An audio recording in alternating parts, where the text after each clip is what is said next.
Hi friends, welcome to யாஷிகர். ரொம்பவே சந்தோஷமாக இருக்குது. அஃபிஷியலான அனௌன்ஸ்மெண்ட் வந்துருச்சு. எஸ், நம்ம கலாட்டாவோட ட்ரீம் லவர்ஸ்க்கான அந்த காம்படிஷன் நடந்துச்சு இல்லையா, அதோட அஃபிஷியலான அனௌன்ஸ்மெண்ட் யார் யார் வின்னர் அப்படின்னு சொல்லி கலாட்டா அவங்களோட பேஜ்லேயே வந்து அனௌன்ஸ்மெண்ட் கொடுத்துருக்காங்க. ஃபேவரட் ஹீரோவோட கேட்டகரியில் நம்மளோட திரவியம் வந்து வின் பண்ணியிருக்காரு. ஃபேவரட் ஹீரோயின் நம்மளோட பிரியங்கா வந்து வின் பண்ணியிருக்காங்க. சுவாமி வந்து ட்ரீம் க்ரஷ் மேல் அப்படின்னு சொல்லி வின் பண்ணியிருக்காரு. அர்ச்சனா வந்து ட்ரீம் க்ரஷ் ஃபீமேல் அப்படிங்கிற கேட்டகரியில் வந்து வின் பண்ணியிருக்காங்க. சித்து ஸ்ரேயா ஃபேவரட் ரியல் கப்பிளில் வின் பண்ணியிருக்காங்க. திரவியம் ஸ்வாதி குண்டா இவங்க வந்து ஃபேவரட் ரியல் கப்பிளில் வந்து வின் பண்ணியிருக்காங்க. அதே போல் சுபத்ரா இவங்களுமே ஃபேவரட் ஆன்டகோனிஸ்ட் அந்த கேட்டகரியில் வின் பண்ணியிருக்காங்க.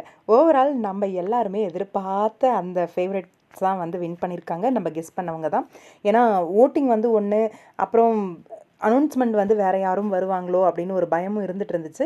ஆனால் நம்ம கெஸ் பண்ண எல்லாருமே அந்த ஓட்டிங் பிரகாரம் வின் பண்ண எல்லாருமே தான் அனௌன்ஸ்மெண்ட் கொடுத்துருக்காங்க. இவங்க தான் அப்கமிங் நம்ம கலாட்டாவோட அவார்ட் வின்னர்ஸ். ரொம்பவே சந்தோஷமாக இருக்குது. நம்மளோட ஃபேவரட்ஸ் எல்லாருமே வந்து ஒரு ஆள் வாங்குறாங்க அப்படின்னு சொல்லிட்டு. இதில் என்ன ஒரு ஆச்சரியம்னா, சீரியல் முடிஞ்ச சீரியலோட பேரெல்லாம் வந்து இதில் வின் பண்ணியிருக்காங்க அப்படிங்கிறது தான். இப்போ இருக்கிற பேர் வந்து ஒருத்தர் கூட வரலையே அப்படின்ற ஒரு இது வருத்தம் இருந்தாலும், இந்த பேர் எந்த அளவுக்கு வந்து மக்கள் மனசில் இடம் பிடிச்சிருக்கு 2 பேரும் அப்படிங்கிறதுக்கு இது ஒரு ப்ரூஃபே போதும். வாழ்த்துக்கள். விருது வாங்க போகிற நம்மளோட ஆர்டிஸ்ட் எல்லாருக்குமே சீக்கிரமாகவே இவங்க எல்லாரையுமே புது சீரியலில் பார்க்கணும் அப்படிங்கிறதான் ஆசை. வெயிட் பண்ணி பார்க்கலாம்.